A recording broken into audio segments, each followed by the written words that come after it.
Have you ever really stopped to think about what happens to the fat in your food after you eat it?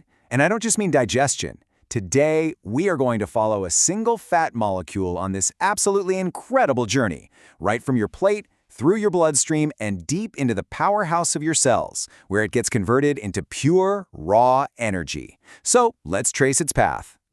All right, here's our roadmap for the trip.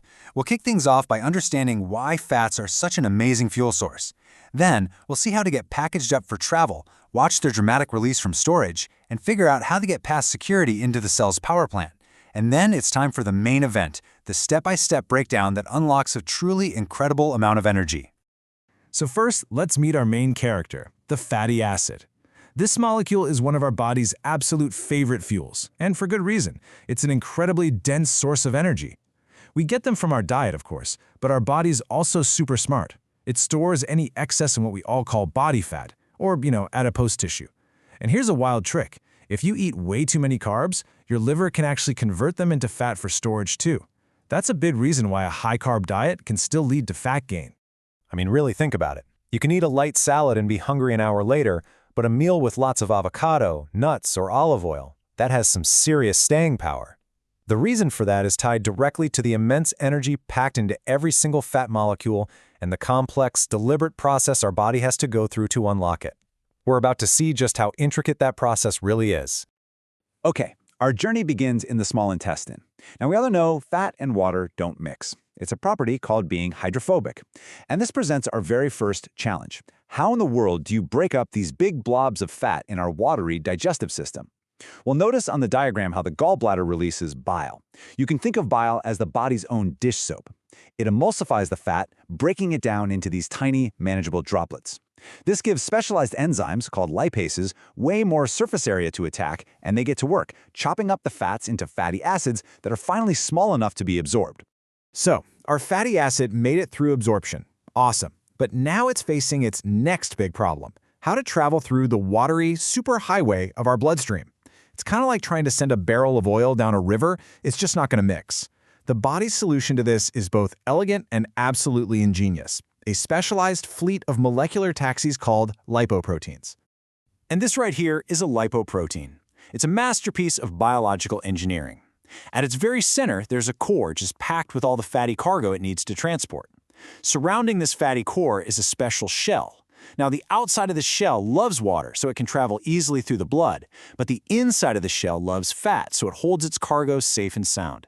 And embedded in this shell are special proteins that basically act like a GPS and a license plate, telling the lipoprotein exactly where to go and where to drop off its fatty payload. And you know what? Not all of these taxis are created equal.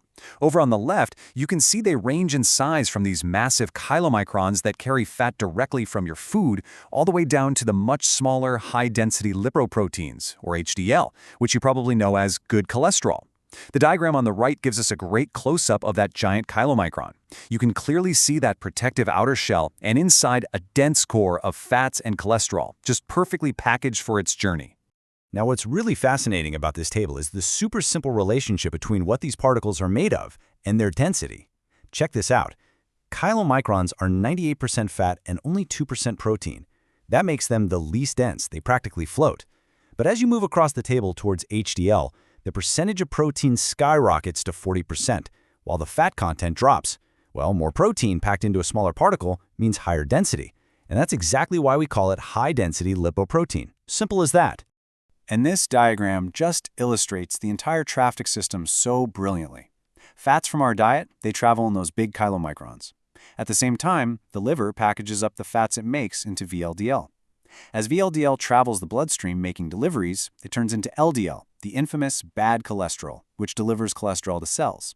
And then you have HDL, the good cholesterol, which acts like a recycling truck, scooping up excess cholesterol to take it back to the liver. It's this constant, dynamic flow of energy and building blocks. Okay, so our fatty acid has been delivered to a fat storage cell, an adipocyte, and tucked away for a rainy day. But what happens when the body actually needs that energy, like say during a long run or just in the hours between meals? Well, it makes a withdrawal from its energy bank, and this whole process of releasing stored fat is called lipolysis. This isn't random at all. It's a direct hormonal command. Let's use a real example. Say you've started a workout. Your body's demand for energy just skyrockets. So your adrenal glands release adrenaline, which travels to your fat cells and basically screams, "Release the fuel." In the same way, if you haven't eaten in a while, your blood sugar drops, and your pancreas releases a hormone called glucagon. It sends the exact same message. We need energy now. Time to tap into the reserves. Okay, let's walk through this diagram together. At step 1, a hormone like adrenaline acts like a key fitting into a lock. It binds to a specific receptor on the outside of the fat cell. This sets off a chain reaction inside. Think of it like a relay race. The signal gets passed to an enzyme that creates this special messenger molecule called CAMP, which you can see there at step 2.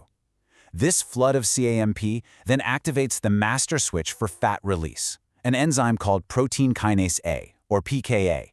Now that PKA, our master switch, is turned on, it activates the main demolition enzyme, hormone-sensitive lipase, or HSL. It does this by slapping a phosphate group onto it, which is kind of like flipping a power switch on the HSL molecule. As you can see at step 7, this now powered-up HSL goes and attacks the large stored fat droplet. It acts like a pair of molecular scissors, just breaking the fat apart and, at step 9, releasing free fatty acids into the bloodstream. They are now officially mobilized and on their way to be used as fuel. So our free fatty acid has traveled through the blood to a cell that needs energy, like a muscle cell. It gets across the outer cell membrane easily enough, but the real action, the energy production, that all happens inside a specific organelle, the mitochondrion. And let me tell you, the mitochondrion has a very secure border, an inner membrane that our fatty acid can't just wander across. So here's the crucial point. Not all fatty acids face the same level of security. The shorter ones, with fewer than 12 carbons, they're small enough to just diffuse freely across the mitochondrial membranes. No problem. But the long-chain fatty acids, the ones that carry the most energy and make up the bulk of our stored fat, they're just too big. They need a special escort service to get into the mitochondrial matrix. And this special escort service is called the carnitine shuttle. You can think of it like getting a security pass to enter a restricted area. First, the fatty acid gets a temporary tag. Then, as the diagram shows, it meets up with a molecule called carnitine. Carnitine acts as the security escort, binding to the fatty acid and walking it through a specific gate in that heavily guarded inner membrane. Once it's safely inside the matrix, the carnitine escort lets go of the fatty acid and heads back out to grab the next one in line. At last, our fatty acid is finally inside the mitochondrial matrix. This is where the magic happens. It's about to enter a 4-step cyclical process called beta oxidation. Now, the best way to think about this is like a molecular disassembly line that systematically chops the long fatty acid chain into these neat 2-carbon long pieces, releasing a huge amount of energy with every single cut. The cycle is just a repeating sequence of 4 core steps. Here's a quick way to remember it for a study guide. Step 1 is an oxidation. Step 2, you add water. Step 3 is a second oxidation. And finally, step 4 is the cut, a step called thiolysis. In that final step, a 2-carbon piece is chopped cleanly off the end. And then this whole 4-step process just repeats over and over again. Let's see this disassembly line in action. Let's use a 16-carbon fatty acid palmitate as our example. Each time it goes through this 4-step cycle, 2 incredibly important things happen. First, during those 2 oxidation steps, we load up these energy-carrying molecules called FADH2 and NADH. Just think of these like rechargeable batteries getting filled up with high-energy electrons. Second, at the end of the cycle, that 2-carbon unit called acetyl-CoA gets chopped off. The remaining 14-carbon chain then goes right back to the start of the cycle to get shortened again. So how many cuts does it take to break down our entire 16-carbon chain into little 2-carbon pieces? Well, it takes exactly 7 turns of the cycle, and that process gives us a grand total of 8 of those 2-carbon acetyl-CoA molecules. Along the way, we've also fully charged up 7 FADH2 and 7 NADH energy batteries. Now it's time to cash them all in. Okay, we've done all the hard work. We've digested the fat, we've transported it, released it from storage, escorted it into the mitochondria, and we've disassembled it piece by piece. Now it is time for the payoff. Let's add up all the energy-rich molecules we've generated and see what our single molecule of palmitic acid is worth in the cell's universal currency, ATP. Let's do the final accounting. First, you got to spend money to make money, right? We have to subtract the 2 ATP it costs to get this whole process started. That's our activation fee. Next, we cash in our charged batteries. The 7 FADH2 and 7 NADH are run through the electron transport chain, generating about 28 ATP. But the biggest jackpot by far comes from our 8 acetyl-CoA molecules. Each one enters the Krebs cycle, the cell's main metabolic furnace, generating another 80 ATP.